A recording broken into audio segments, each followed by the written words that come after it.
Hi everyone! Today's episode of Lindsey Byrd in Writing is Hard is dedicated to the topic of Robin Hood and the art of retelling a famous tale.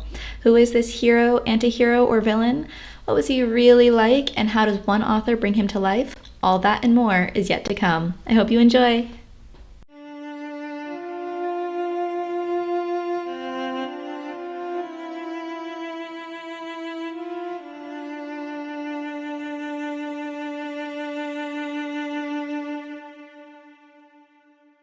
Hello, everybody. Thank you once again for joining us on this episode of Lindsey Byrd in Writing is Hard. Today, we're joined by Amy S. Kaufman, a former English professor with a PhD in medieval literature. She has written about the Middle Ages in both academic journals and popular websites, including the Washington Post, and is the co-author of The Devil's Historians: How Modern Extremists Abuse the Medieval Past. And her debut historical fiction novel is The Traitor of Sherwood Forest, which is out on the 29th of April, 2025. The back of book blurb reads, Jane Crow is an ordinary peasant girl who never dreamed she would work for the infamous Lord of the Greenwood. But when she is forced out of her home, she has no choice but to turn to Robin Hood for help, and he makes her an irresistible offer. He needs a pair of eyes in the king's houses, and quiet, unassuming Jane, who has spent her whole life going unnoticed, will be the perfect spy. At first, Jane's work for Robin seems straightforward. She whispers to him about the nobles at the king's houses and all their secrets, including the new sheriff of Nottingham, who would like nothing more than to see Robin's head on a spike. But the more Jane is drawn into Robin's world, the more she's drawn to Robin himself, a man as charismatic as he is cunning, capable of plucking at her heart as easily as he notches an arrow. As Robin's tricks grow increasingly dangerous and shockingly violent, Jane starts to suspect that her hero cares more about his own legacy than helping the common people, and that despite his declarations of affection, he sees her as just another object to be stolen. When Robin's schemes implicate Jane in a brutal murder, she must decide, is she a prize to be won, a pawn to be used and discarded, or is she an equal player in the game between nobles and thieves?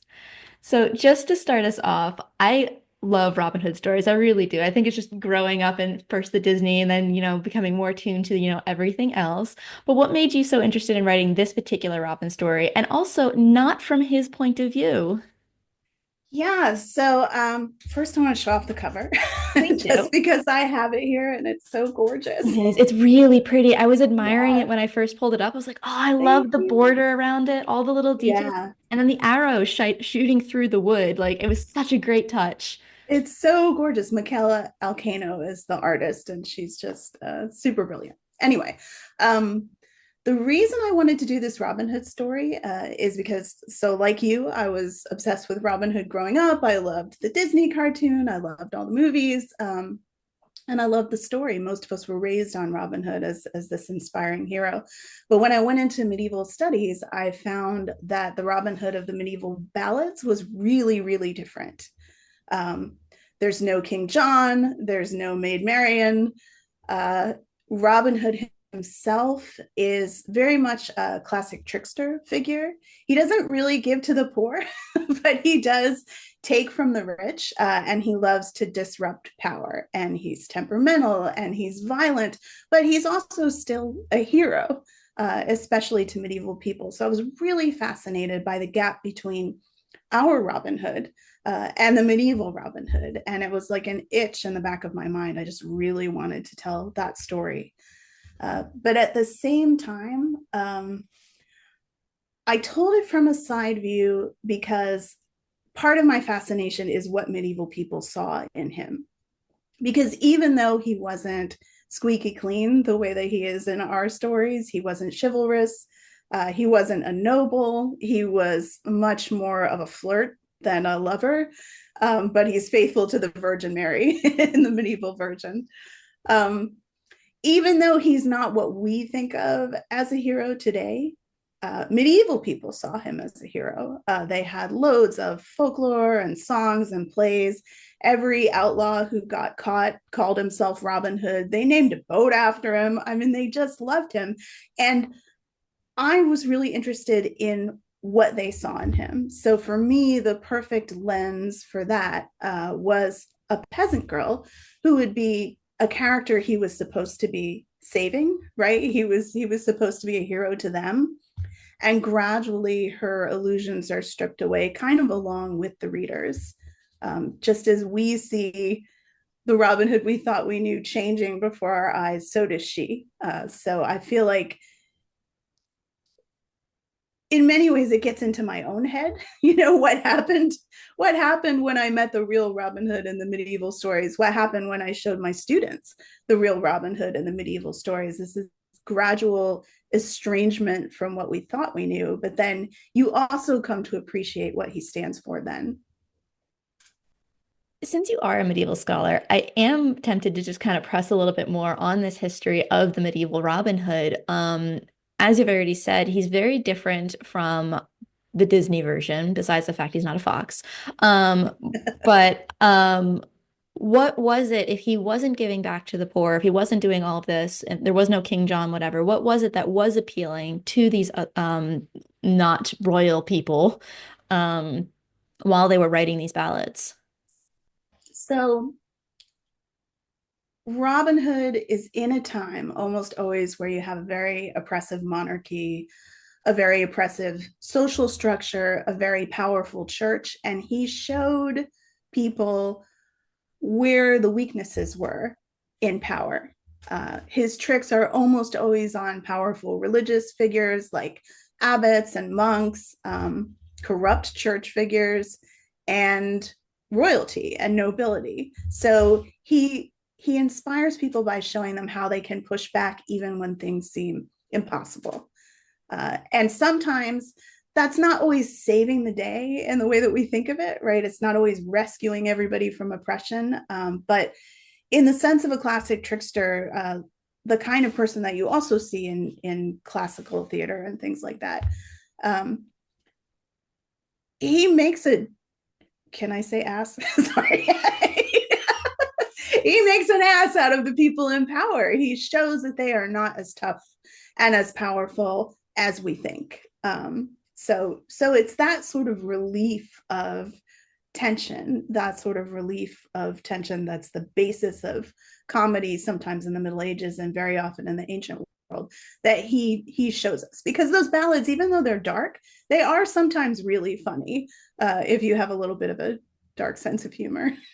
No, I can see that. I remember it wasn't Robin Hood, but I remember reading a L'Envol by Marie de France, where Yeah. for those who aren't familiar, there's a whole passage where it's kind of a werewolf story, more or less, and the Oh, sorry, that's Bisclaveret this is clip, the, what, God, yeah. where? Oh man, I'm That's okay. I taught it, pulling so it's my like beaten into my head.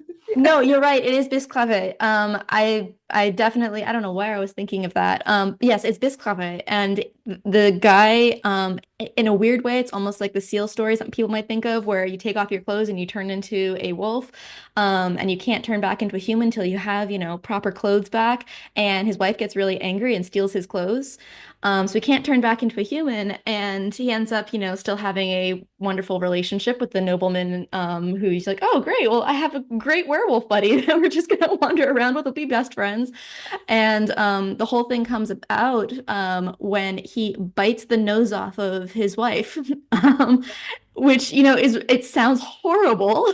But at the same time, there is a little bit of kind of an amusement of it, of on your face, like you did this horrible thing and now you lost your nose for it. Yes, it's horrible and funny. In the Jest of Robin Hood, King Edward is the king in the ballads, which is something we could talk about later. It's not King John. Um, so King Edward comes to an archery contest in disguise, and they all play a game called Pluck Buffet, where basically if you miss a shot, the person running the contest gets to punch you.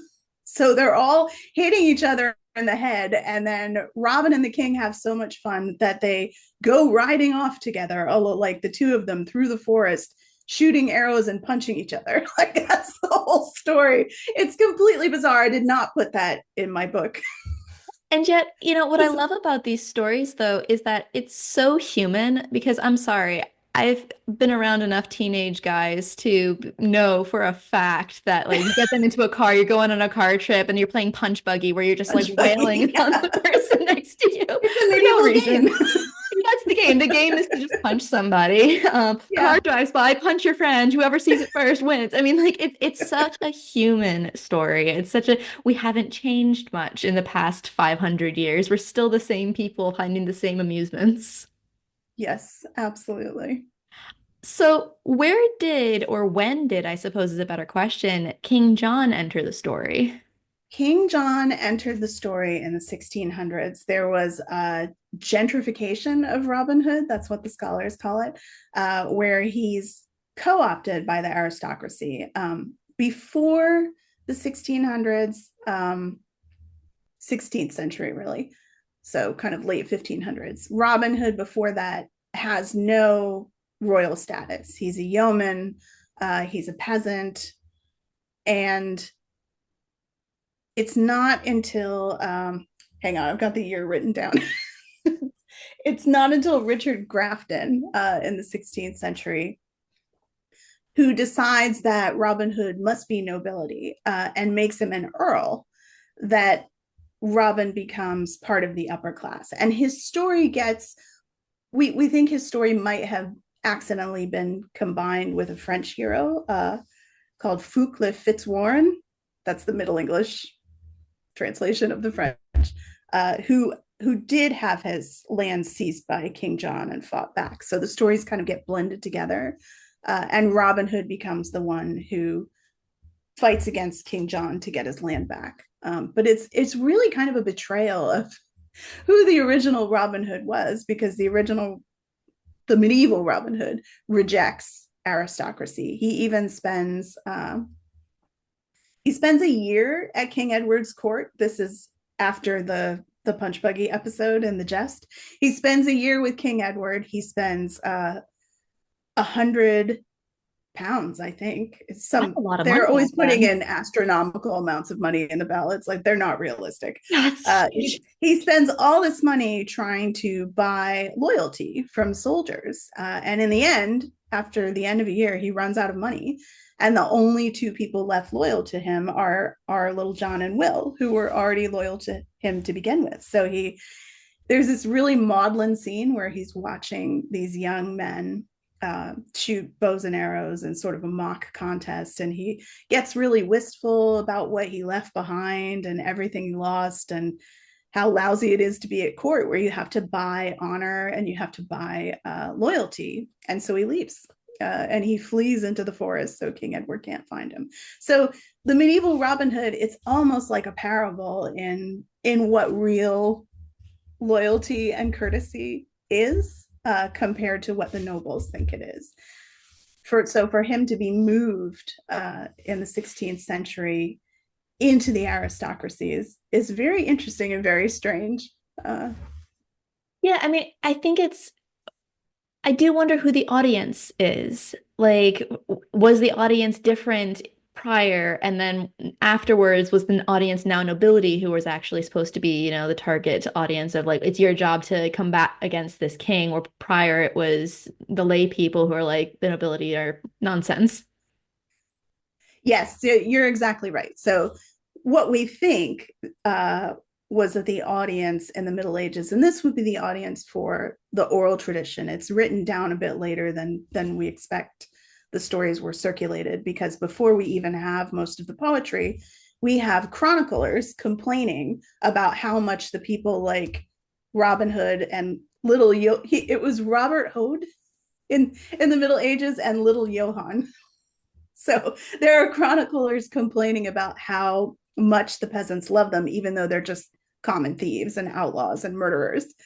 So we know that the people loved them back then. We know that the main boost behind Robin Hood stories came from common people telling the stories to each other, putting on plays, talking about Robin Hood at festivals. But when we move into the 16th century, Henry VIII is a major figure for getting Robin Hood co-opted. Henry VIII loved to dress up as medieval heroes. He even put a picture of himself on the Winchester Round Table as King Arthur, just like his face on Arthur's body. And there's a famous story where I can't remember which wife, he and his men rush into the bedroom of one of his wives dressed as Robin Hood and his merry men to surprise her. Uh, Sure, she loved that. I'm sure she was, yes, I'm sure all his wives loved his antics. I'm He sure she loved was to put just on like, plays. go along with it, go along with it. We can't do anything Yeah, else. yes. Yeah, I wish I could remember which wife it was. It's written down somewhere. But yes, so they started to love the idea of Robin Hood. And it's interesting, in England at that time, we always think of monarchs as great, all encompassing, powerful people. But it really wasn't until Henry VIII that English power is consolidated in that way. And famously, of course, he disempowered the church. Whereas before that, in the Middle Ages, the two are balanced. So it's interesting to me as a scholar that that period of consolidation of power and English identity is when Robin Hood is sort of lifted up from the common people and taken into part of the aristocracy and eventually part of English nationalism when it wasn't that way before. So we've seen how the story has transitioned from an audience that was mostly lay people to an audience that may be more in the nobility. Who do you want your audience to be, or who are you aiming your book to be read Oh, to? everybody, right? Everybody. I I think, it will be a controversial book in some ways because people who are looking for the Robin Hood tropes they know and love, they're played with a little bit in this book. They're not completely gone, but it's not a satisfying black and white morality story in any way. It's got a lot of great characters, but I'm hoping that it speaks to people who are interested in seeing these characters developed on a more human level, seeing depth of character, and also this doesn't necessarily speak to audience, but I really wanted to tell a medieval story about a woman who was a peasant and from her point of view, because I think we don't see that a lot. I think very often we see medieval historical fictions about queens and noble women and women who break the mold, women who are exceptional. And I wanted to tell the story of an everyday woman who was not exceptional. I mean, not boring. I think she's an interesting character. She's a smart character, but she doesn't really break a mold. Instead, she kind of represents ordinary people. So this is a Robin Hood for ordinary people in that way. Which just from our conversation so far feels more like what it originally started as a story for those ordinary people. Yes, and medieval stories, they didn't resolve neatly the way that our heroic stories necessarily do. Um, and so there's a lot of ambiguity, right, around who the hero is, whether he was right or wrong, um,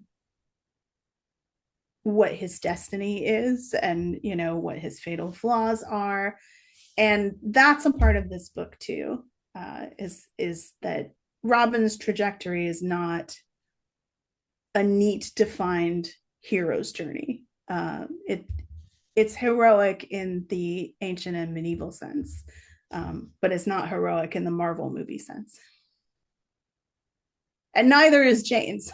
Jane is definitely an anti-hero in her own right.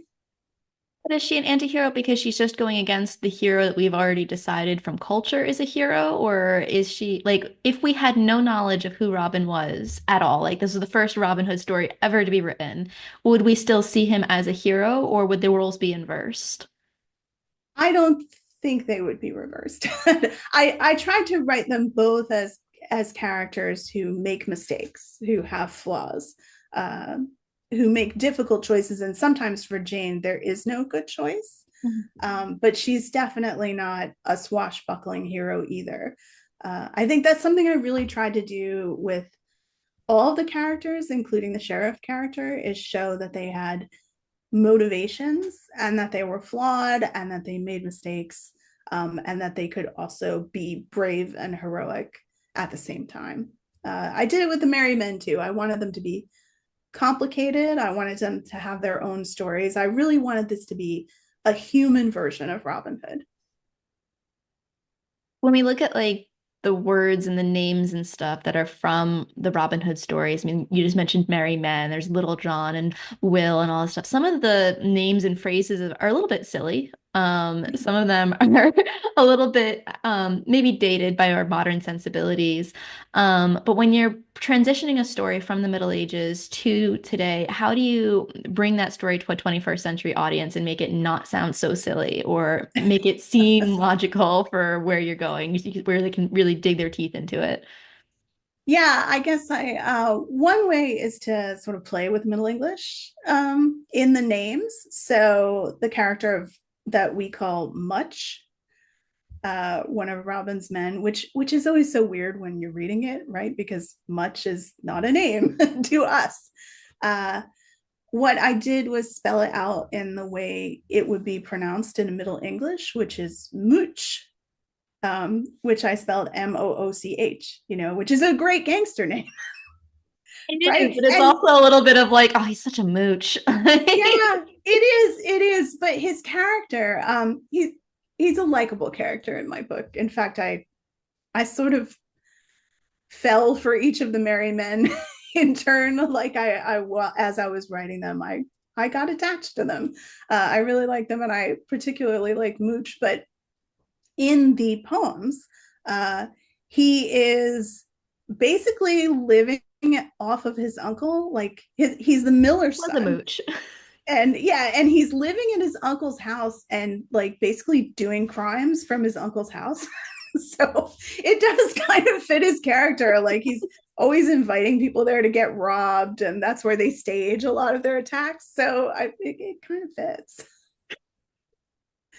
And then I used, instead of the word sheriff, I used shire reeve, which is, it's a little bit antiquated for the time that I'm writing. So in the ballads, it's already a compound word, much closer to sheriff. But in the time that I'm writing, in the mid to late 1200s, it would be pronounced something like sheriff. Uh, and it's a compound word sometimes, but sometimes it's not. And I really wanted to go back to the original sense of the term shire reeve, which is where the word sheriff evolved from, to kind of defamiliarize the reader, to put them back in time and break some of the associations we have with like modern law enforcement, modern sheriffs, because their job is different in the Middle Ages. You're an agent of the king. Uh, you you do concentrate on crime, but you also concentrate on taxes, and you're not like this elected independent law enforcement person. You're a king's agent, and I wanted that to be very clear. Were there other things that you were working on? I mean, we already mentioned a little bit about how some of the language itself, I mean, it's a 13th century story.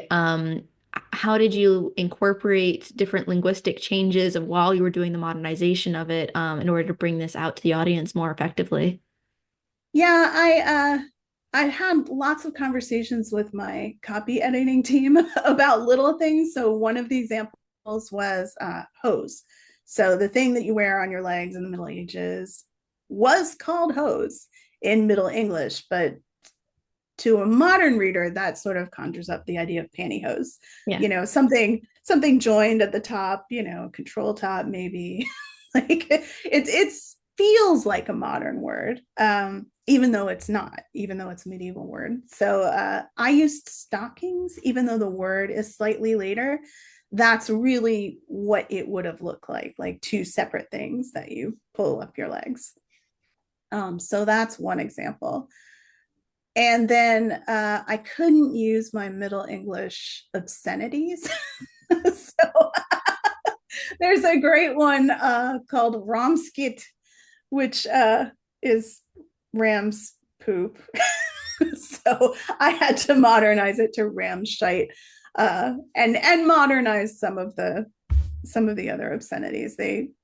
There is a lot of obscenity in Middle English. So I think sometimes people will look at a medieval poem, especially about Robin Hood, which is normally a courtly subject in modern interpretations, and uh, think that obscenity is out of place, but it is not.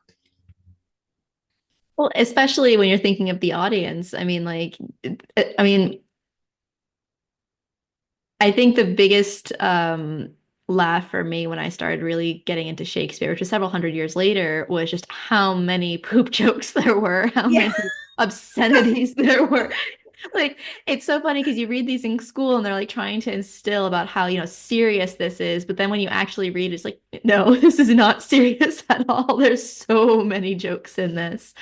Um, Chaucer especially gets he gets such short shrift in translation and in there's classrooms, right? all You never get like the whole tale that's basically a big fart joke.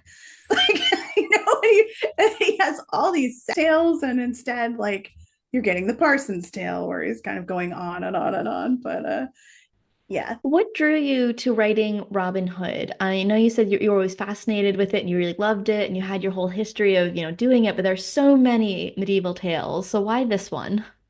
Yeah, my dirty secret is that I was actually an Arthurian scholar. And like every Arthurian scholar, I have like a half finished draft of an Arthurian story. But I I do think I too, I'm feel not like gonna I was lie. yeah. It's in the shoebox. I'm waiting for the day it can peer its little head Yeah. out. Yeah. Yeah, exactly. But I just read Lev Grossman's The Bright Sword, and so I think my draft is gonna stay Have you had a stay chance in to the read desk. Sophie Keetch's new works about Morgan I Le Fay? have, yeah, It's yeah. so There's good. so much good Arthurian work right now, Yeah. like just a lot of it. So that's staying in the box. But really, it's because this gap between what we know as Robin Hood and what I found in the medieval ballads wouldn't leave me alone. I mean, it was in the back of my mind for about a decade, and I just kept thinking about it. I kept imagining what it would be like to see that story in full, because when you read a medieval ballad, there are a lot of gaps. It's not, they don't go into the deep psychology of the characters, right? They hop all around England and move from scene to scene, and there's a lot of unexplained phenomena and a lot of ridiculous phenomena, and my I just wanted to fill all that in. I wanted to flesh out that space. Because he's such a well-known figure, how do you go about bringing that figure out, not only in your own words and in your own way, but also in a way that is respectful towards all of the stories that come previously and the audiences who do love and adore this character? Yeah, I mean, it's funny, when I was writing it, I wasn't sure it would get picked up. So I sort of wrote it for myself. I was on sub with another book. As you know, the first book you go on sub with is not always the first book you sell. When I was working on this one, but I feel like my responsibility was stronger toward the medieval Robin Hood who wasn't having his story told, because he has a story too, right? It's like this lineage that's been disappeared. And as I mentioned before, the way he's sort of plucked out of the peasant world and, co-opted by the aristocracy, and then that's the man we know. What he fights for in the modern world is different from what the medieval Robin Hood fought for, right? He's fighting in most versions of the story nowadays to get his place in the aristocracy back, right? He's not trying to disrupt power because power is corrupt. He's trying to disrupt power because he doesn't like the current king and he wants to get King Richard back on the throne. So the Robin Hood of the ballads has a grudge against power, not because he had his own status taken away and wanted to get it back. He is against power because he sees that it's a corrupt game. He sees that it can't be wielded well. He sees that uh, whether that's the king's court or the church, they're taking something that is sacred to him and abusing it. He's actually a man of deep faith in the medieval stories. He's devoted to Mary. He goes to church to pray. He's a believer. So he's not anti-Christianity, he's anti-church. They're two different things. And in some ways, it's kind of an interestingly modern sentiment. But it's not something you really see in modern adaptations of Robin Hood, which either, if they're older, they might make him Christian, but if they're newer, he tends to reject uh, faith completely. And he has a kind of alternate court in the forest where his power is won by loyalty, right? And by leadership instead of by coin, which is how the world of power outside the forest is seen. And I feel like his motivations for those things, that's a story that I wanted to tell. I felt responsible to bring that part of his story out and that background and his original lineage out and show them to people, because I think that's part of who he is. It's not a rejection of everything that's come after, because I, like everybody else, love modern Robin Hood stories, but it's more completing the narrative, right? To show those early inklings of what he was and show how he changed. So I do feel responsible to readers, and I try to go gently at first, but I also feel responsible to this character whose story has been swallowed up, right? Been devoured almost by a corporate Robin Hood industry that wants to show him in a particular way. That's a great phrasing for it. It really is. Um, do you have any advice for other authors or writers or whomever who might be interested in writing a retelling, are not quite sure where to start, but really have they have a passion work that they really want to explore? What advice would you give to them to getting started on that retelling? I think there are a couple of ways to go about it. What I did was look for the gaps, look for silences in the story, and try to fill them in. My character, Jane, I'll admit that I thought of the character before I rediscovered this in the poem, but there is an anonymous girl in the ballad Robin Hood and the Potter who, I'll give you background on the tale. So in Robin Hood and the Potter, Robin Hood dresses up as someone selling pots, takes the pots to market, and tries to get an invitation to dinner at the sheriff's house by flirting with the sheriff's wife and giving her cheap pots. As one does. Yeah, as one does. And in the story, once he gets his foot in the door, there's an anonymous girl who carries the pots for Robin Hood and the sheriff's wife. And that is the role I gave to Jane, my main character. So it was just that little nameless character who you never saw or never heard from again that provided the opportunity, provided the way in to my retelling. I think, Song of Achilles is a famous example that does that so well. They take Madeline Miller takes Patroclus, who, is an object of affection in the Iliad, and gives him a voice, right? And really fleshes out his story. But I also love Robin Hood's, or also love retellings that do reversals. So Mary McMyne's Book of Gothel is one of them. She's does it from the point of view of the villain in Rapunzel. Gregory Maguire's Wicked, of course, everybody knows. So those reversals work really well. One of my favorites is The Wind Done Gone. Have you heard of it? I don't think so. What's that one about? It's a retelling of Gone with the Wind from the point of view of one of the slaves. It's absolutely brilliant. I feel like it hasn't gotten enough attention. I think it's about a decade old. I'll have to look into it. Yeah, that's an excellent book. It's Alice Randall. So yes, looking for the gaps and silences, also looking for places where you can reverse the telling. The Morgan Le Fay, Sophie Keetch's Morgan Le Fay telling you mentioned is a great example of that. I have to admit, with that particular book, I didn't realize it was the second book in the installment. Somebody had Oh given yeah. it to me, and I just started reading it because I was like, "Oh, this sounds great!" And I picked it up and just read it straight through, no problems at all. And then I realized there was a first book, and I was like, "I need the first book. It's so good."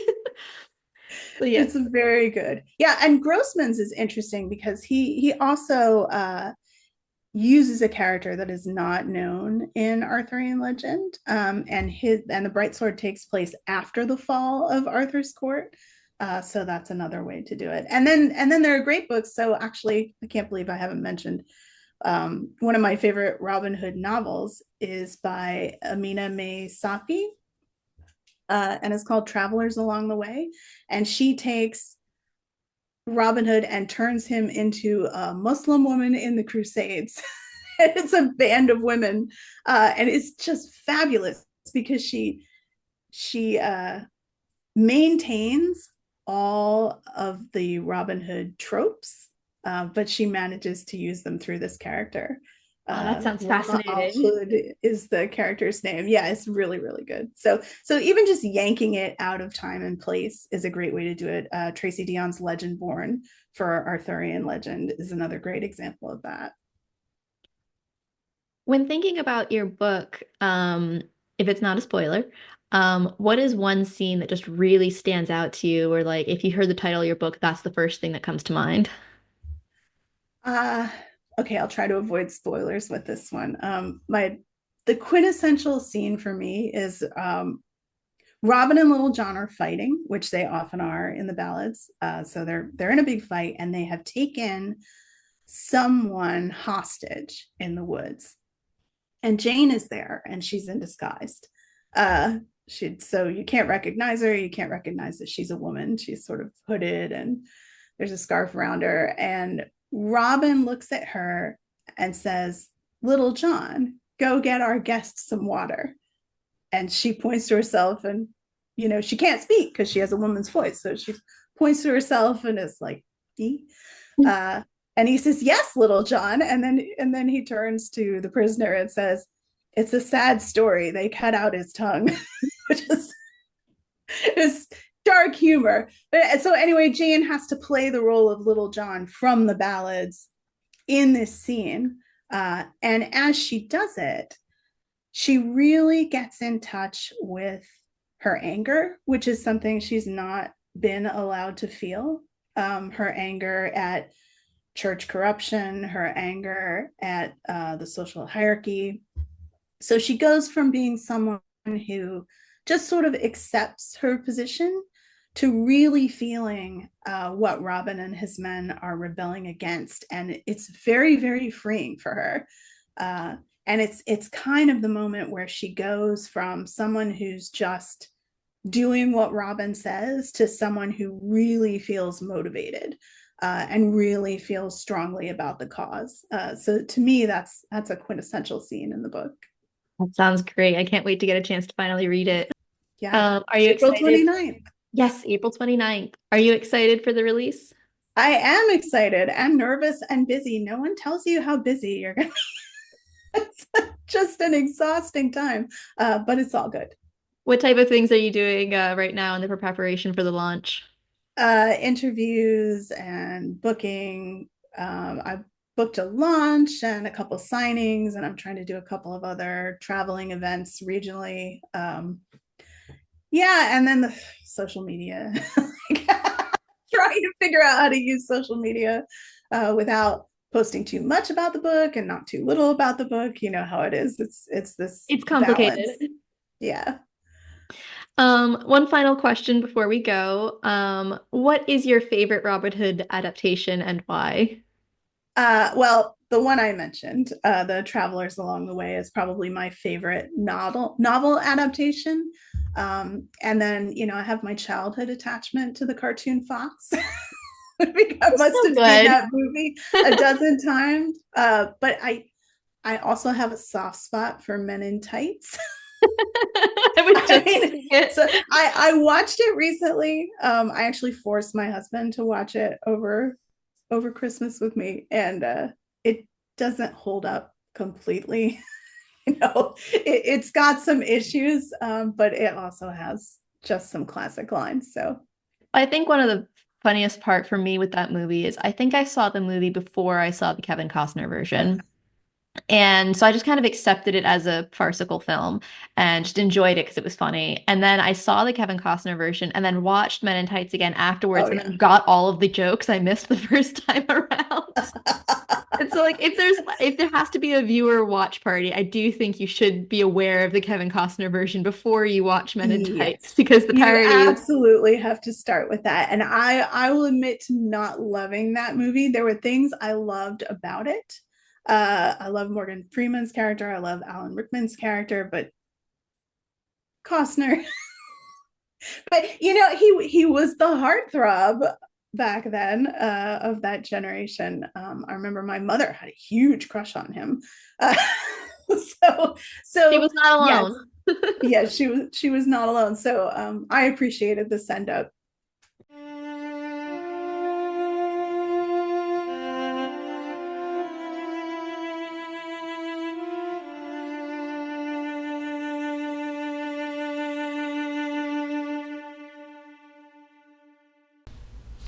Thank you so much to Amy S. Kaufman for joining us today for this week's episode of Lindsey Byrd in Writing is Hard. Her book, The Traitor of Sherwood Forest, is out on April 29th, 2025. You can find all the details in the description.